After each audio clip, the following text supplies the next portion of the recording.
Hi. Well, obviously the experiment is live. I am your host, Scott Ranieri. You know, your guide through this really weird podcast that I've decided to create. It has been a very long time since the last time I recorded one of these, to a degree where now you can actually see me as well as hear me. So, in inclusion of the way the podcast usually is available, I'm recording myself as well with a quote unquote new camera. Yoink. There we go. Let's get a little closer. That way I make sure I can be in focus the whole time. Yeah, so it has been precisely, I want to say, the last time I put out an episode was November. I recorded an episode in October of 2019 and put it out in November of 2019. And then all of 2020 happened. So, yeah. We won't go over 2020, but I will say this. Personally, 2020 was both an amazing reflection upon myself as a person and also the worst crucible of events to have ever transpired. Okay, maybe the worst is a little much. Let's say more than worse. Ugh. But I'm not going to dwell on that because that's not what part of this episode is about. But I don't know how long this camera is going to keep going, so for now, we will continue as forward. I may cut in between, so I may merge some of the audio. But no worries. Here's the thing.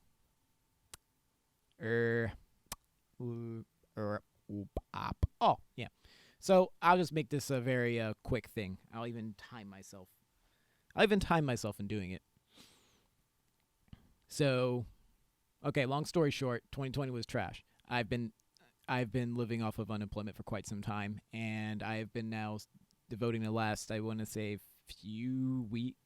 not a few weeks, but the last couple of weeks trying to figure out how to get this photography project and to pivot myself a bit more often, since my main revenue of working like 40 hours a week in an office somewhere in a cubicle, pretending to be the black guy who cares about synergy and who is okay with not having to, and who's okay with how do I phrase this delicately? Well, it's Black History Month, so I won't phrase it delicately. Pandering to the white man's tears.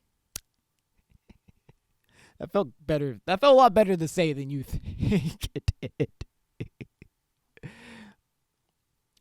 But it was a real awakening to that, to the point where now I may have to develop a character that will voice those frustrations in a way that won't scare people off of this. I knocked the mic. Scare people off of my face.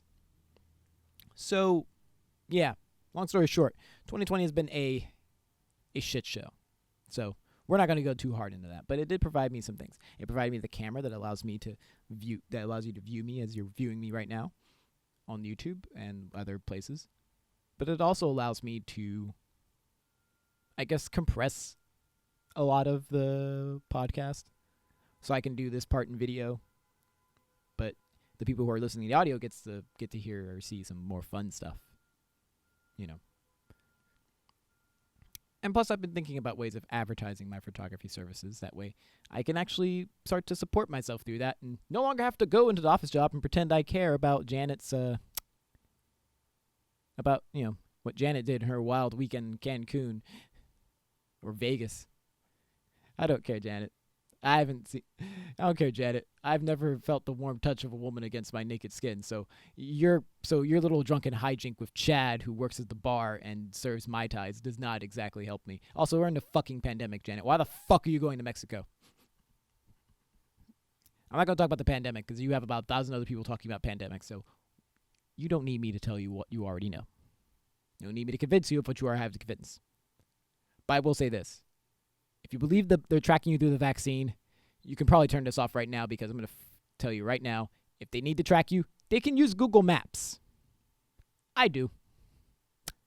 It's not that hard. Look, I may revel in questioning people's intelligence, but I don't revel in I don't revel in people's ignorance. There's no joy in that for me. I'd rather just cut my ties and move on. You know. Reality! But I did have one thing I did want to mention, at least in the few minutes I do have. I did want to mention the fact that I believe that what had happened and what had transpired is a more or less, I don't want to say a wake-up call, but more of a reality check on people who kind of dismissed a lot of things that as commonplace, such as police brutality, systemic and systematic racism. And the fact that, well, America does not want to deal with its past any more than people over the age of 45 to 80 want to deal with the shit that they did when they were younger and caused us to be in the situation that we're in now, systemically putting in, like, not systemically, let me rephrase this, putting in prejudice guidelines into prejudice guidelines into housing restrictions way back when that have just fostered more and more division as time goes on. The capitalism that has been fostered since Ronald Reagan's bullshit, and has grown into a behemoth where Amazon pays no taxes, and a lot of other people don't pay taxes on crap either, and just made camp in cities like Seattle and Palo Alto, so that they can just grow and thrive unchecked and without balance. Give me 2 seconds, because I want to make sure my camera's still recording.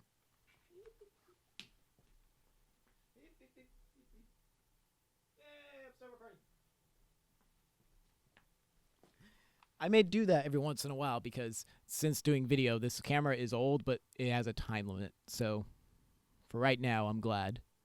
So with a few minutes left, because this podcast is not going to be the hour-and-a-half long marathon it used to be.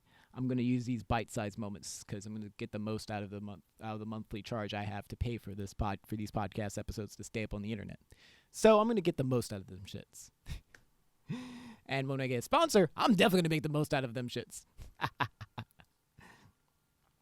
Also, I'm free for sponsoring, obviously, especially if you guys share this podcast enough. I'm more than happy to listen to yours and fill in some time that I'm not spending on internet looking at nude women, because it's what you do when you're a almost 30-year-old virgin and you vowed to lose your virginity by the time you turn 30, and then the pandemic happened, and then a whole lot of other stuff happened. You still think you're think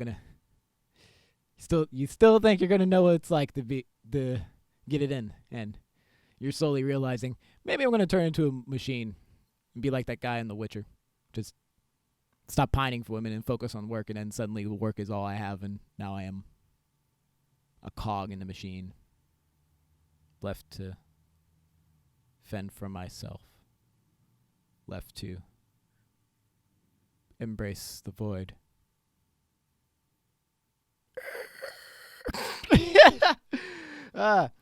That's enough, but I'm not that. Look, all I have to say is this. Things are going to be weird. Things are going to be chill, and I'm probably going to have, this is probably going to feel a little bit more janky as time goes on, but, or maybe less janky. Much less janky. But I will say this. This is the era of something way crazier than I expected, because this is the era of something that, I don't know. I can't make this grand statement. The point is, I'm going to keep doing this podcast for as long as I can do this podcast. I'm going to try record in weird and random places on a regular occasion, so the lighting may be different. I might not be in the same place the next time you see this video or hear me on the podcast. You might be hearing the sounds of nature. Maybe I'll be recording it in some shed somewhere, trying to hide out from the police or the cartels. Who knows? No one knows. Kidding, obviously.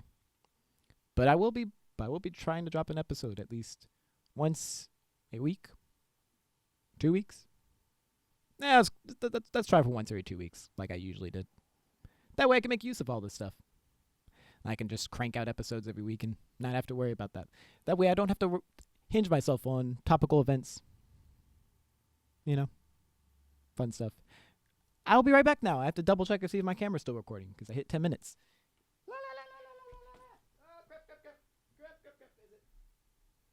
All right, cool. I'm still recording. Cool. All right. See, this is what it's like to be a one-man band. I have to manage all the things. That's why we should perfect cloning and hoverboards. More hoverboards than cloning, but you know what? We're not going to go down that road yet. I just got back. We're going to ease into that together. But hey, stay tuned. I have more crap to splice into this right after this lovely little interlude, I guess. So stay back, kick back, relax, the experiment. And I will be here. Hi again. So, you're seeing my lovely face after this weird interlude of me recapping and doing all types of verbal word vomit or verbatim about 2020, which I probably didn't say anything about, and you probably don't give two shits about because you're living it, or you were living it, because it's spilled over into 2021 where it became 2020 Part 2. But that's not what I'm here to talk about. I'm here to talk about one of the bright spots that happened before the pandemic. In a new segment I like to call a review of something I saw. And I'm going to make this it's going to be like 5 minutes, if that. So, a review of something I saw this time around is going to be about, let's see, what do I have on this list? Ooh, The Gentleman. What is A Gentleman? Well, The Gentleman is a film, is the latest film from director Guy Ritchie. He's famous for directing a bunch of British films that feature Jason Statham, as well as a number of other very famous folk from across the pond, including, if I'm mistaken, in Snatch that also featured Brad Pitt, as well as Lock, Stock, Two Smoking Barrels, a gangster classic, and he's also famous for making the Sherlock Holmes films that star Robert Downey Jr. as the titular detective, and Jude Law as Watson, of course. And also the weird Aladdin remake they did with Will Smith as the genie. He did that. Weird, right? We're not going to get into that because I didn't watch it, so I don't care. But we're going to get into the movie he did after Aladdin and his King Arthur film. And Man from U.N.C.L.E., which, by the way, if you haven't seen Man from U.N.C.L.E., it's beautiful.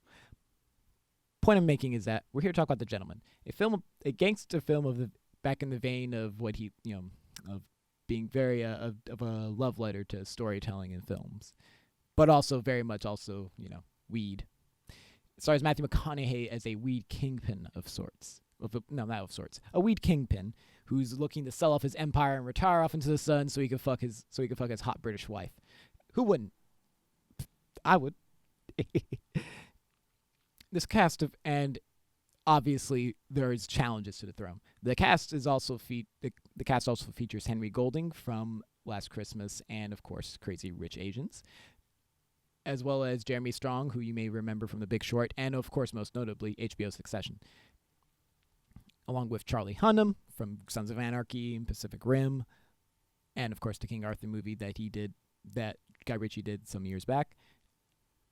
And a whole plethora of other characters, including Hugh Grant narrating the whole thing as a sleazy reporter and a stalker of sorts who just loves the vice and the grit. Shut up, motorcycle. We don't care. We don't care how big your balls are. Speaking of which, this movie is all about that. Whose balls are bigger? That's what you love about these gangster movies. They're great. You got and with the nice little tie-in with the American touch of the two cast members I mentioned, Jeremy Strong and Matthew McConaughey, you have a nice little drop in between of what Guy Ritchie does best, gangster movie shit, and it's fun. It's awesome. There's a Wu-Tang cover. I have nothing but glowing reviews about this movie. It's amazing. It's everything you love about storytelling. It also features, of course, Colin Farrell, who, by the way, every time I hear him with his natural Irish accent or a non-American accent is phenomenal. I love his characters. The only exception I have to that when he's in his American accent that I don't hate is in Phone Booth, Fright Night, and Horrible Bosses.